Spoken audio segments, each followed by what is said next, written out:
6 beautiful हदीस। अल्लाह की जात पर भरोसा करने वाला कभी नाकाम नहीं होता। किसी का राज तलाश मत करो, अगर मालूम हो जाए तो फैलाओ नहीं। कोई भी मुसीबत पड़ने पर मौत की तमन्ना ना करो। इंसान का सबसे बड़ा दुश्मन उनके बुरे दोस्त हैं। किसी को खुश करना नेकी है। अल्लाह उस शख्स को आबाद करता है जो हदीस सुन के दूसरों तक पहुंचाए। अगर ये दुआ आगे फॉरवर्ड ना करो तो वापस मुझे सेंड कर देना। प्यारे नबी करीम मोहम्मद सल्लल्लाहु अलैहि वसल्लम ने इरशाद फरमाया, वो शख्स जन्नती है जो रात को सोने से पहले सबको माफ करके सोए। और आप सल्लल्लाहु अलैहि वसल्लम ने ये भी फरमाया, जिसने भी मेरी इस हदीस को सुना और दूसरों तक पहुंचाया, क़यामत के दिन उसके लिए मेरे शफाए वाजिब होगी। बुराई को खुद में और अच्छाई को दूसरों में तलाश करो, यही आपकी सबसे बड़ी अच्छाई है। गुस्से से बचो क्योंकि वही पागलपन से शुरू होता है और पछतावे पे खत्म होता है। तन्हाई में अपनी सोच पर और महफिल में अपनी जुबान पर काबू रखो। अल्लाह का जिक्र अपने हाथ की उंगलियों में किया करो, क्योंकि जब आप अपनी कब्र के अंधेरे में रहोगे तो ये उंगलियां रोशनी का काम करेंगी। यकीन और दुआ नजर नहीं आते मगर नामुमकिन को मुमकिन बना देते हैं। इंसान अगर 60 साल जीता है तो 31,53,06,000 मिनट जीता है, और इनमें से अल्लाह सिर्फ नमाज के लिए 5,47,500 मिनट यानी कि 60 साल में से सिर्फ 1 साल 1 महीना मांगता है, और हम दे भी नहीं सकते। ताज्जुब की बात है। नमाज को मिस ना करो।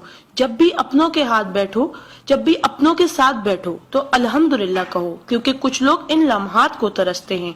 जब भी अपने काम पर जाओ तो अल्हम्दुलिल्लाह कहो, क्योंकि बहुत से लोग बेरोजगार हैं। अल्हम्दुलिल्लाह कहो जब तुम तंदुरुस्त हो, क्योंकि बीमार किसी भी कीमत पर सेहत खरीदने की ख्वाहिश रखते हैं। अल्हम्दुलिल्लाह कहो कि तुम जिंदा हो, क्योंकि मरे हुए लोगों से पूछो जिंदगी की कीमत। दोस्तों की खुशी के लिए तो बहुत से मैसेज किए जाते हैं। देखते हैं अल्लाह के शुक्र के ये मैसेज कितने लोग फॉरवर्ड करते हैं। Islam is a school, deen is a class, duniya is a campus, we are the student, Quran is syllabus, Ramzan is test, namaz is practical, Mohammad सल्लल्लाहु अलैहि वसल्लम is a teacher, Allah is examiner and qayamat is the date of result. So try to get the first position in this result. Please do not stop forward to all Muslim. Allah की कुदरत को देखो।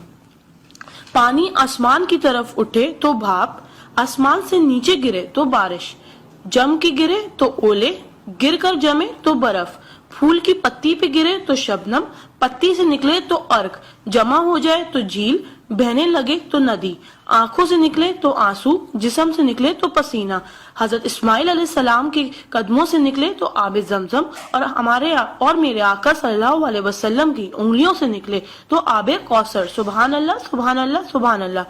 कोई ना जाने जिसे उसी रब जानता है। राज को राज न समझो, वो सब जानता है। अगर मांगना है तो उस रब से मांगो, क्योंकि जुबान पे आने से पहले वो दुआ की वजह जानता है। सुभान अल्लाह। एक दिलचस्प हकीकत, जब नेकी की जाए तो राइट फरिश्ता लिखता है, और जब बुराई की जाए तो लेफ्ट फरिश्ता लिखता है। क्या मजीद पोस्टिंग के लिए आप हमारा पेज ब्यूटिस्तान लाइक करते रहिए। आ जाते वो अमाले दुरूद शरीफ का कसरत से पढ़ना। राइट फरिश्ता 10 नेकियां लिखता है, उल्टे हाथ का फरिश्ता 10 गुनाह मिटाता है, और अल्लाह 10 दर्जात बुलंद करता है। सुभान अल्लाह। आप इस मैसेज को अपने लिए सदका जारिया बनाएं और दोस्तों तक पहुंचाएं। सुभान अल्लाह, अल्हम्दुलिल्लाह, अल्लाह अकबर। पहले सेंड कर दो, क्योंकि जब तक कोई ये मैसेज पढ़ता रहेगा जन्नत में आपका नाम का पेड़ लगता रहेगा। प्लीज